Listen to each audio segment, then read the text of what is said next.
Deixa eu fazer uma coisa aqui que eu, no fundo, agora eu vou passar a bola inteira pro BT Conscious e se quiser colaborar, se souber disso também, Cogumelo Maximalista. A gente não chegou a conversar nisso no específico, conversei só com o BT Conscious em off, mas quer fazer uma introdução básica do que são psicodélicos, tanto do ponto de vista químico quanto do ponto de vista farmacológico. O BT Conscious estava falando que achava importante fazer isso e que ele tinha umas anotações preparadas, né? Uhum, uhum.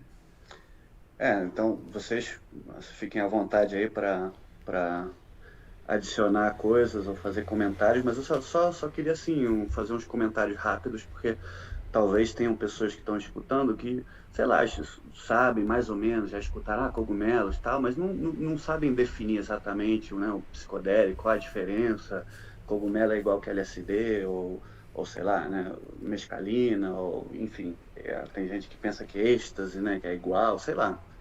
Então eu pensei, poderíamos rapidamente assim contextualizar um pouco. E os psicodélicos são substâncias diferentes, é um grupo de substâncias que normalmente atuam num certo tipo de receptor no cérebro, que é um subtipo de um receptor da serotonina. Enfim, isso talvez para algumas pessoas é falar grego, mas acho importante falar só um pouquinho sobre isso, que basicamente o que temos são uma classe de substâncias que atuam mais ou menos nos mesmos receptores, nas mesmas partes do cérebro, né, mais ou menos, e têm efeitos similares, né? Então, por exemplo, é mais ou menos comparável o efeito do LSD com o do cogumelo, com o da mescalina, com o da ayahuasca. Então, vou deixar esses quatro, né, assim, para começar. Agora, tem algumas diferenças. Então, por exemplo, a LSD dura mais tempo, muito mais tempo, sei lá, talvez 10 horas. Cogumelo, talvez duram 5 horas. A mescalina também duram muitas horas, talvez 10, 12 horas. A ayahuasca talvez já é mais curta, 4, 3 horas, dependendo de quanto você toma. E se você toma uma segunda dose, que é comum nas cerimônias de ayahuasca, mas mais ou menos os efeitos, assim, de você ter digamos, efeitos que você pensa sobre você mesmo, sobre o mundo, você vê as coisas desde uma outra perspectiva, você tem certos efeitos visuais que são relativamente comuns nessas diferentes substâncias. Então, é muito comum você ver padrões geométricos. Se você fecha o olho e toma uma dose, né, uma dose que não seja muito baixa, é muito comum as pessoas fecharem o olho e verem certos padrões geométricos, assim. Talvez alguma pessoa que nunca tomou imagina, porque um dos nomes que se usa é alucinógeno, mas não é comum você ter alucinações, assim, é muito mais, talvez, distorções. Por exemplo, você vê um pouquinho, sei lá, as coisas parecem que estão respirando um pouquinho a parede, mas você não vê, sei lá, um elefante rosa voando no céu. Isso não é nem um pouco comum com essas substâncias.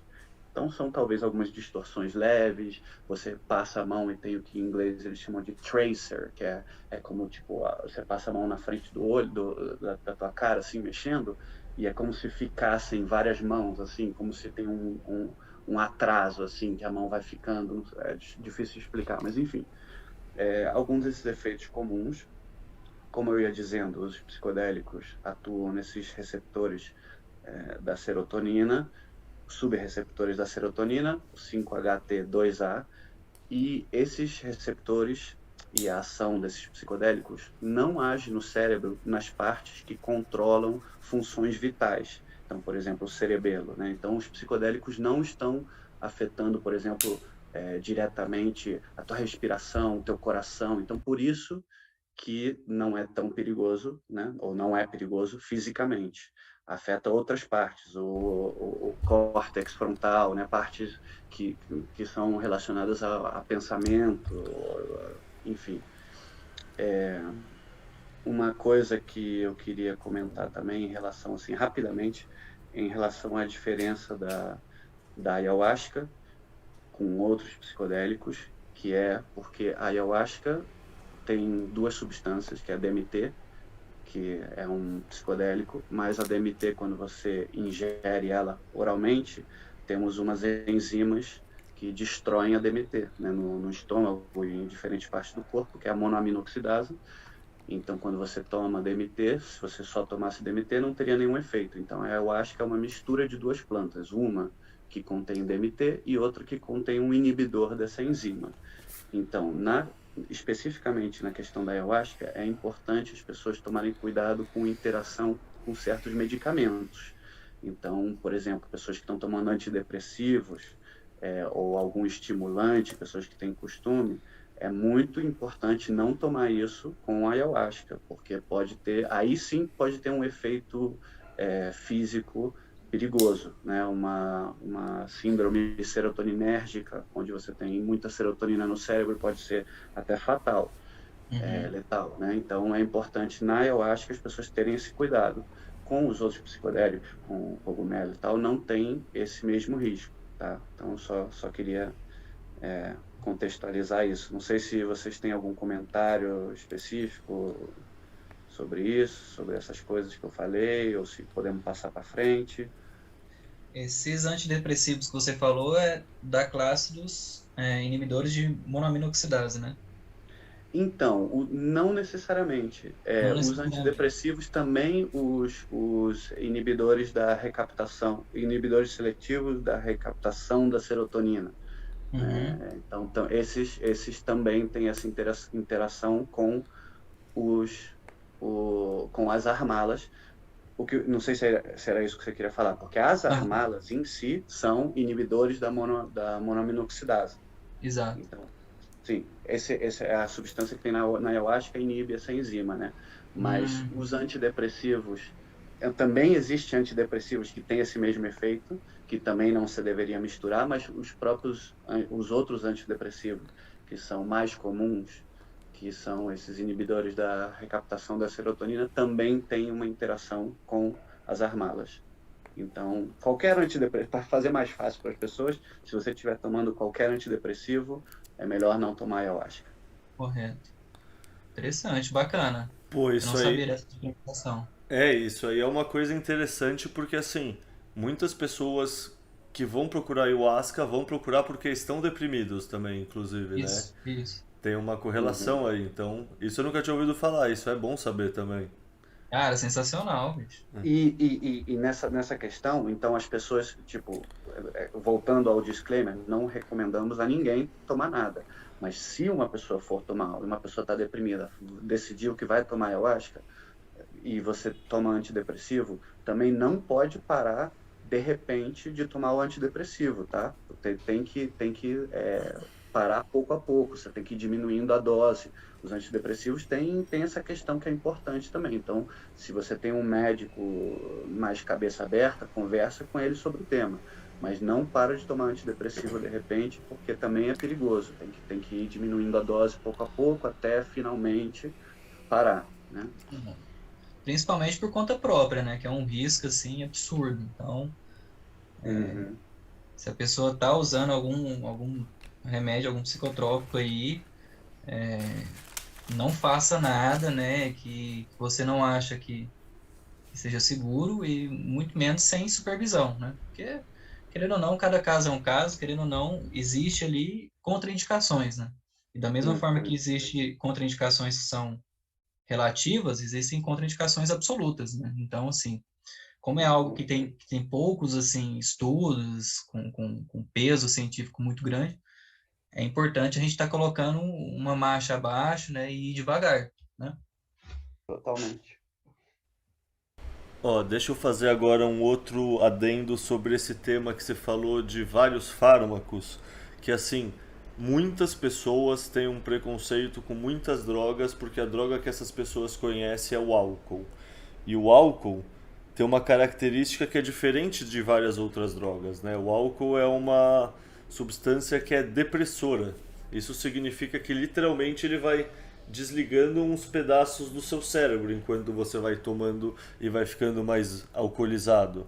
Eu não sei explicar nos termos técnicos, talvez isso os convidados saibam mais que eu, mas basicamente as pessoas que tem mais ou menos um preconceito com drogas, assim, principalmente as ilícitas, é uma pessoa que geralmente já tomou álcool na vida ou toma álcool recorrentemente e a pessoa pensa, se álcool que é legal já faz isso, imagina o que quem toma cogumelo acontece.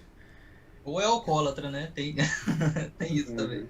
Sim, mas tem esse viés na cabeça das pessoas que é, se o álcool que eu tomo e é legal já faz isso, imagina essas drogas que são proibidas.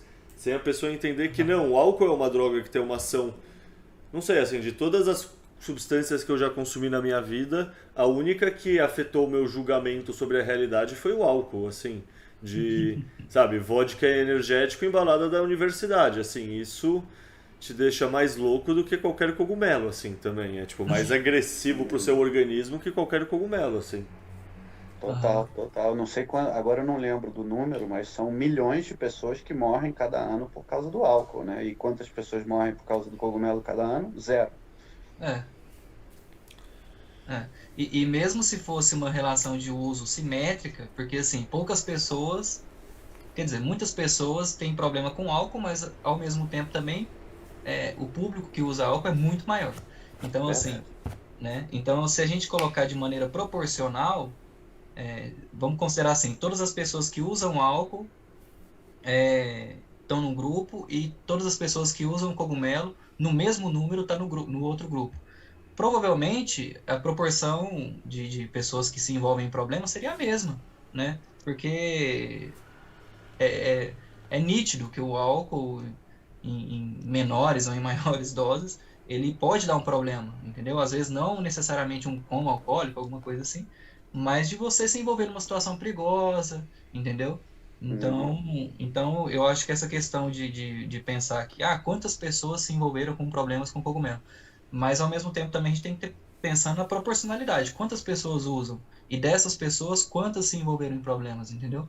E mesmo pensando Uhum. nessa proporcionalidade das coisas, a gente vê que segue um padrão, né? Segue um padrão de que o álcool realmente é muito mais perigoso do que cogumelo por Uhum. si só, né?